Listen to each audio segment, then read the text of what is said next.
Existential Field Notes 246-1193.56775. I have decided to enter the realm of the YouTubes. It is a strange land, but I hear it is a good place for introverted souls like mine to fill a rewarding social role. So here I am, off on another new endeavor, but not another monetarily motivated display to ask, "Are you not entertained?" No. This time I'm not throwing myself into the gladiator's fight. I am making my home in temple walls, where those seeking can find my oracle wisdom. Not a slave fighting to survive the system, but a devotee, in service to the sacred, accessible to offer insight to my fellow beings. I've charted my course through the initiatory first year of my content, meticulously packaging my personality in a way that feels sustainable for the maintenance of this consistency factor. Still, hopefully without losing my multifaceted nature. I want my voice to stir discourse, to bring an average opinion to our world of extreme oppositions, and I think the best way to achieve that goal is through my own authenticity. Romantics aside, I am unsteady as we begin, with a journal to myself, for the world to read, a record of my becoming from the humble beginnings to a YouTuber. That is the platform where I might find a sustainable enough niche, it seems. But it feels weird to start not knowing how many eyes will eventually see these fumbling, stumbling, mumbling beginnings of mine. I don't want to script what I say, but perhaps a voiceover of my typical, albeit goofy, journaling will help keep things flowing more naturally. Hopefully I can also find the time to film like I originally thought to, though, chatting like I would to a friend online. That way I'm comfortable in front of the lens, and hopefully it helps foster an open energy for my potential viewers. I'm sure the difference in my spoken rambles will be most evident if I start with the written form like this, but I love the idea of showing the variations of my character. Aren't we all more articulate one way than the other? For some it is the spoken word that comes more easily. For me, 'tis the written one. Anyway, here's the first step on this journey. I feel like I need to put something else into this video for my first YouTube video. I don't know, I wanted to try and just put in a few more thoughts of me starting this journey and how I feel about it. I don't know. I'm excited, I'm also disappointed because I already am past when I wanted to start, but I'm trying not to just immediately give up when it doesn't go according to plan, because I know things just can't always go according to plan, right? There's a few things I have to work on not giving a fuck about, like my appearance. I don't want to look at my appearance or care about my appearance. I want to be focused on what I'm talking about, what I'm here for. And we can double check the audio with the windows up as the rain comes down. Yay, that's fun. I was saying I wanted to have something else to go with my video, because my video is so far only 2 minutes long, and that feels way too short. Like, I want some short stuff, but it's also short form, long form. What am I supposed to do? I don't know, I could talk more about my YouTube plans more like I am just talking to a friend. I want this to stay as like right here so that it's replicable enough, hopefully. I don't know if that's gonna work. I definitely pay the least attention to the big old camera because it's a big old camera and it doesn't have the lens for me to look at myself.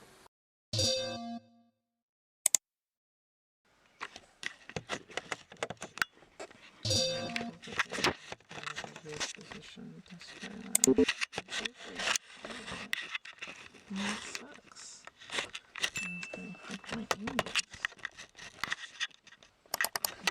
Recording.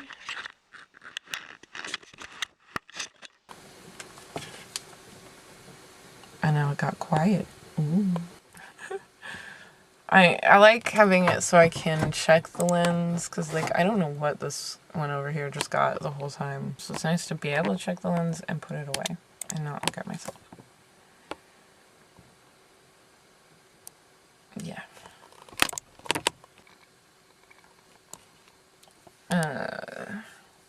Why do I want to be a YouTuber? I never thought that I would want to be a YouTuber. I thought, like, I mean, I'm a millennial, I guess, and that's not, it feels more like a Gen Z thing to me.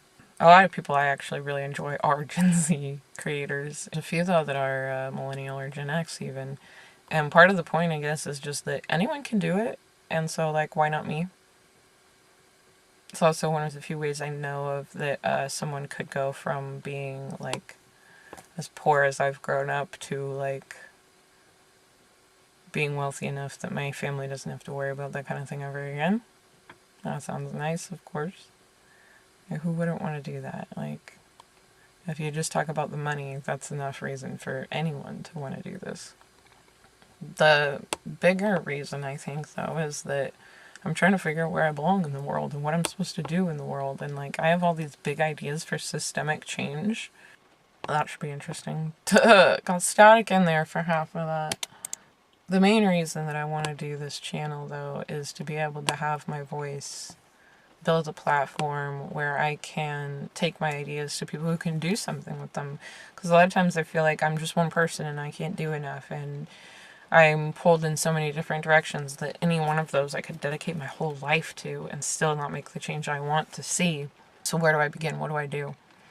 And I'm hoping that creating this channel is going to be a way for me to have the voice I want to have in the world and make the change I want to see in the world, to be the change I want to see in the world. And, you know, such a big part of that is coming together and ending the divide in my country. I think that, like, I'm a product of where I'm from, and I was like 8 years old when 9/11 happened. So that impacted me pretty hard, and I grew up, you know, my formative years in this very heavy patriotism and support for our troops and a lot of pride in our country, you know. And I that's ingrained in who I am, no matter what has changed over the years or anything. I'm still, that's going to be part of who I am. You can't undo it. And I think that and then being in the spiritual world where I am as, like, kind of a healer, I don't know what to, a guide, a guru, what am I? I don't know. But I like helping people. I've always liked helping people, and I feel like my voice is very important, and, like, I've always felt like I was called to do something bigger than myself, and that could come from just the religious upbringing I had. But when you put all of these pieces together, you get this. You get me. You get my project and my drive in life to, I don't know, make an impact. I want to make a difference. I want to do something big. I want to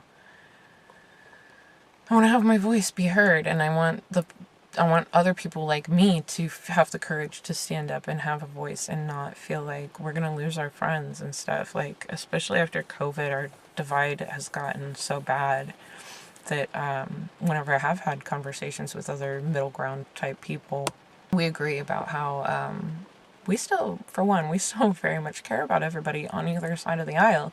We're not judging people based on their beliefs at all, but then we know that we will be judged.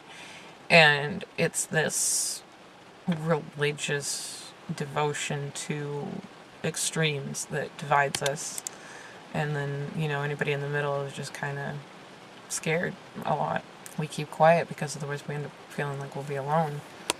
And when you do voice that to someone else and find out you're both in the middle ground and you can confirm that, it's kind of scary to even try and have that conversation, because you don't know what if they don't agree with you and decide that you can't be friends because you believe differently about something. I don't know. For me, that's been hard because on one hand, I don't really care. On the other hand, I don't really have people who stick around regardless of you know, current world circumstances, social, political circumstances, and everything. Like, my whole life, I was a homeschooled kid. I was a weirdo. I didn't fit in anywhere, and that's a whole other topic for another video. But suffice to say, I am here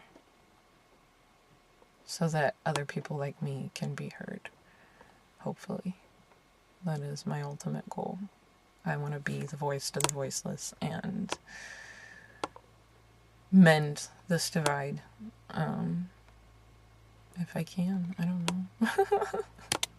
I don't even know if that's my main goal. Like I say, there's so many think of a big system, I probably have ideas on how to change it, with all the things that we know we have so many issues with, whether it's the police justice system, the welfare systems, I don't know, pick one. There's change we could make, and it starts with one person. So if I can be that one person to stand up and bring life to these ideas and bring movement, bring change to the world, and bring more healing and more unity back to the world, then I'm gonna try, I guess. I don't know. I feel a little bit crazy talking to myself in a car, but I hope that I can make a difference. I hope that this is... I don't even want to say I hope. I believe this will be something to give me the resources to do everything I want to do and make the change that I want to see in the world. So fingers crossed, manifestations, intentions set. We're trying to move forward with this. Thank you for coming to my soliloquy. I never finished out my closing tagline. I have to figure out my goodbye. I keep thinking Anchorman. That camera just died or something. Anchorman, how does it go? Doesn't matter. I can't use Anchorman's. I want my own. Thank you for hearing my soliloquy. Please add your thoughts below if you feel so inclined. And yeah, just remember we're not alone. I don't know what to say. I gotta figure that part out.